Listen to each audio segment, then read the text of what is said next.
आज हम पढ़ेंगे इलेक्ट्रोमैग्नेटिक वेव मतलब ईएमडब्ल्यू में ध्रुवण। तो चुंबकीय तरंगों में ध्रुवण जैसे हम आज का टॉपिक रहेगा हमारे पास, इस टॉपिक के अकॉर्डिंग देखते हैं। जैसे विद्युत चुंबकीय तरंगों को अगर हम ग्राफीय निरूपण में निरूपित करते हैं तो उसको हम इस प्रकार निरूपित कर सकते हैं। यह जैसे माना कि हमारे पास विद्युत क्षेत्र है, यानी विद्युत क्षेत्र में तरंग है, तो इसके अंदर चुंबकीय क्षेत्र का मान इस प्रकार रह जाएगा, जिसको हम एच से डिनोटेट करते हैं। तो व्हाइट कलर में जो दिख रहा है वह रह जाएगी विद्युत तरंगे, और ये इस कलर के अकॉर्डिंग रह जाएगी तो रह जाएगी चुंबकीय तरंगे। विद्युत तरंगे और चुंबकीय तरंगे एक दूसरे के लंबवत रहती है। ये मन में है ना, माना कि तीन अक्षांश कोई भी एक्स वाई जेड हो, तीन अक्षांश में हमारे पास कोई भी तीन अक्षांश है, ये एक दूसरे के लंबवत होते हैं। इसी तरह अगर जेड अक्षांश में गति कर रही है तो विद्युत क्षेत्र और चुंबकीय क्षेत्र का तल है एक्स वाई तल रह जाएगा हमारे इस प्रकार। तो हमारे पास विद्युत तरंगे और चुंबकीय तरंगे इस प्रकार रहेगी। इसमें विद्युत तरंगे और चुंबकीय तरंगों में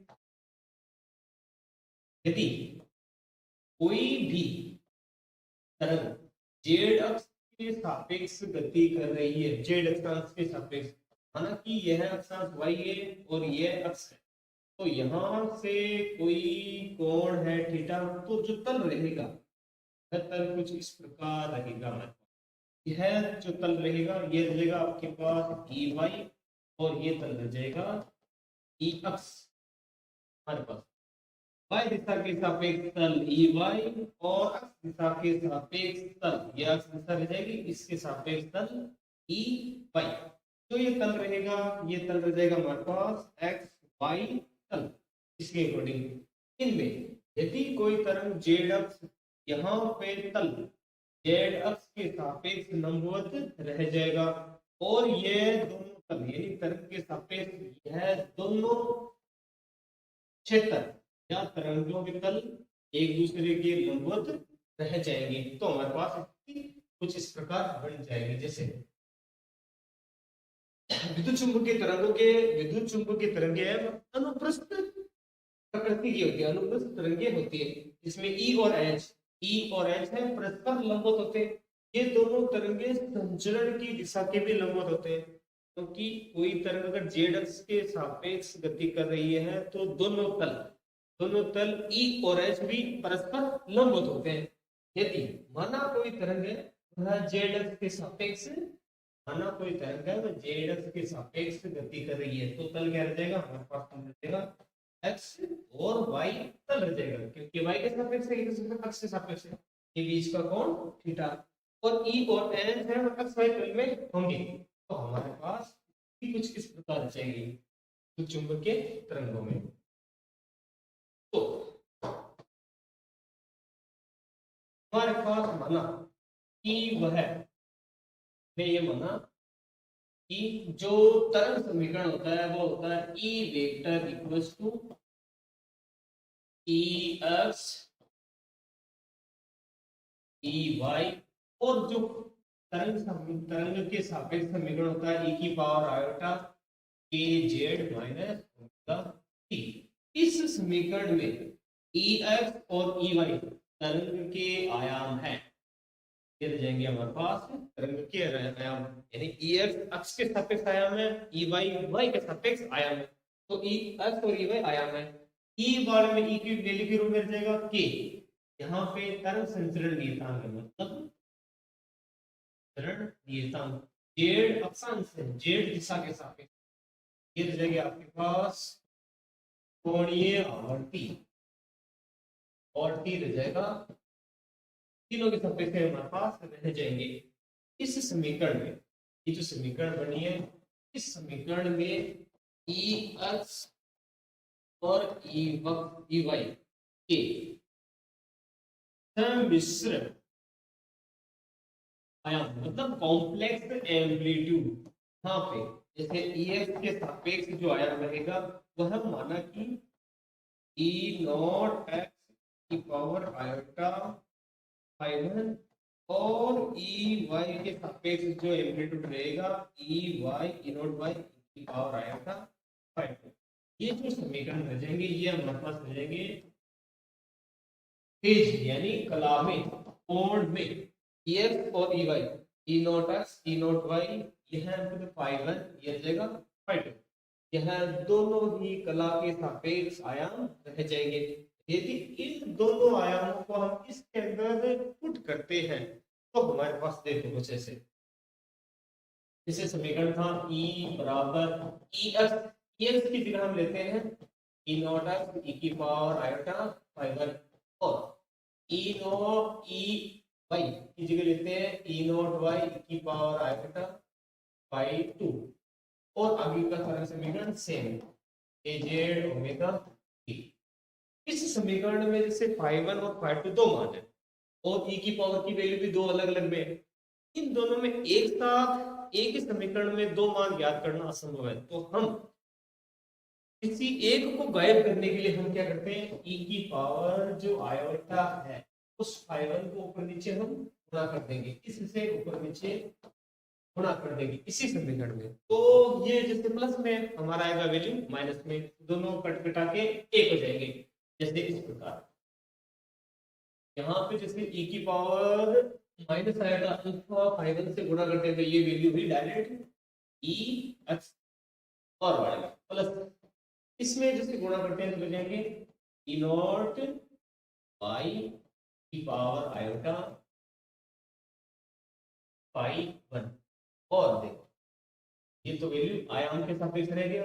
ये वाला जैसे ऊपर नीचे गुणा किया तो नीचे वाला ऊपर की ओर जाएगा तो ये घात हो जाएगी प्लस में और ऊपर जाके यहाँ से जुड़ेगा तो रह जाएगा ए की power iota A Z omega T plus का फाई 1।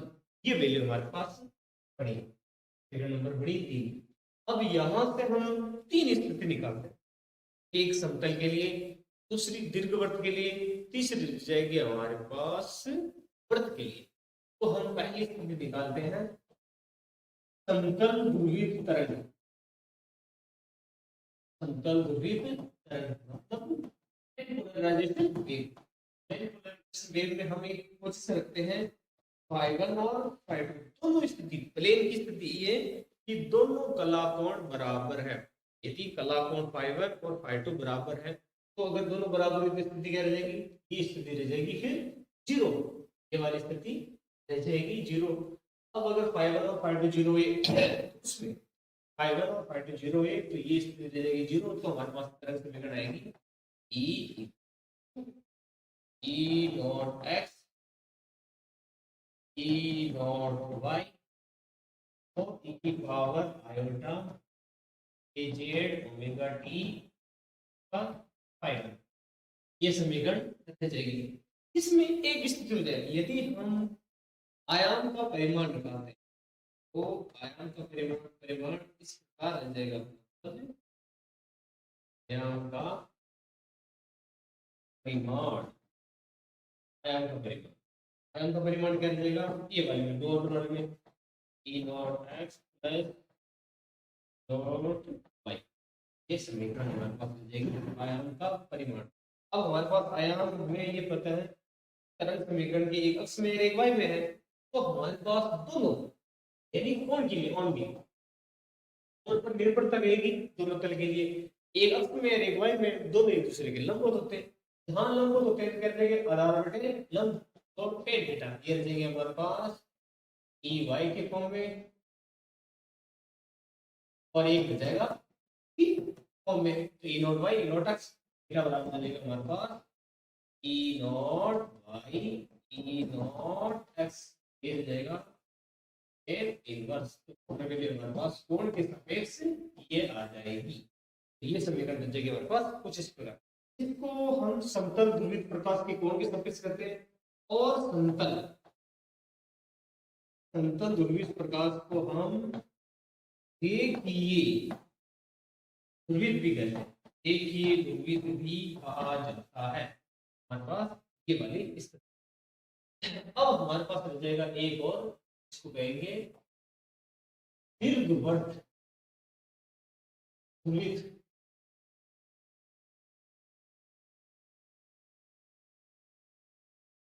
दीर्घवृत्त में ध्रुवण के लिए, दीर्घवृत्त में ध्रुवण के लिए हम दोनों तरंगों के वास्तविक भाग लेते हैं।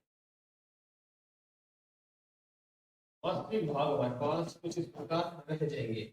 जैसे हमारे पास हमें ये पता है कि ई एक्स, उसका वास्तविक भाग रह जाएगा ई नॉट एक्स कोस, और जैसे एक है ई वाई, और उसका वास्तविक भाग रह जाएगा ई नॉट वाई प्लस और वाई से, और जो कोण इसके सापेक्ष में वो रह जाएगा के जेड टी का फाई वन, और ये भी नीचे के जेड ओमेगा टी प्लस का फाई की वैल्यू हमारे पास रह जाएगी।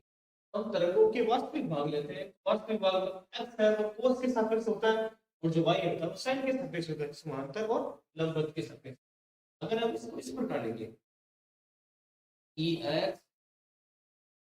e नॉट x बराबर cos k z ओमेगा, और e y e naught y sin के Z omega T plus phi one, ये वाले पे जैसे ये समीकरण नंबर 1 है और ये 7 वाला है। ये दोनों समीकरणों को अगर हमें वर्ग करके जोड़ना पड़े, दोनों समीकरण जोड़ेंगे तो हमें ये पता है ये cos स्क्वायर sin स्क्वायर ये वैल्यू हो जाएगी 1 और इनका स्क्वायर हो जाएगा। तो देखो कुछ इस प्रकार वाले में इस समीकरण बन जाएगी। तो हमारे पास जाएगी e x का स्क्वायर ई वाई का स्क्वायर ई नॉट एक्स का स्क्वायर और ई नॉट वाई का स्क्वायर क्या जाएगी एक। तो हमारे पास ये एक्स स्क्वायर ई वाई का स्क्वायर इस प्रकार ये वैल्यू एक के फॉर्म में जाएगी।